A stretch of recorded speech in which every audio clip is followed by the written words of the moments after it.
Principal complain করেছিল মেয়েদের রাতে বেরোনো নিয়ে, তিনি দাবি করেছিলেন রাত্রিবেলা যাতে মেয়েরা না বেরোয়, কিন্তু এত রাতে প্রিন্সিপাল কী করছেন, তাও আবার পুলিশের সাথে শুনে নিয়ে ওনার দাবি।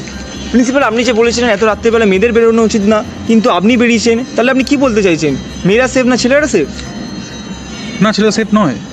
দেখুন, আমি রাত্রিবেলা বেরিয়েছিলাম ব্রাশ করার জন্য, আর অনুপবাবু আর সঞ্জয় আমাকে তুলে চলে আসলো, বললো খেলা হবে। মানে হোয়াট দ্য ফাক ইজ, এখন খেলা হবে? তারপর আমার মনে পড়লো যে আচ্ছা রাত হয়ে গেছে, রাত্রিবেলা পশ্চিমবঙ্গে বেরোলে এরকমই খেলা হয়ে যেতে হয়। তো ঠিক আছে, ওরা খেলুক, আমার প্রবলেম নেই, কারণ আমার এগুলো রাত্রিবেলা বেরিয়েছিলাম। আর ইন্দুবাবু আপনার কাছে খুব আমাদের দিন, কারণ আমার সাথে ওরা খেলছে, আপনি এটাই চেয়েছিলেন যে আমার সাথে খেলুক। হয়তো আমি কোনোদিন ফিরে আসতে পারবো না। কী হলো স্যার, এখনই শুরু করেছেন? পাবলিক প্লেস, দেখুন মিডিয়া দেখছে, প্রাইভেটে গিয়ে করুন না, যা করুন। তো ঠিক আছে, আমি তাই না ফিরবো কিনা, এনজয় করুন। প্রিন্সিপাল অফ তৃণমূল চাঁচু medical college, thank you, signing off. আজকে breaking news, RIP principal Pradip Ghosh যেখানেই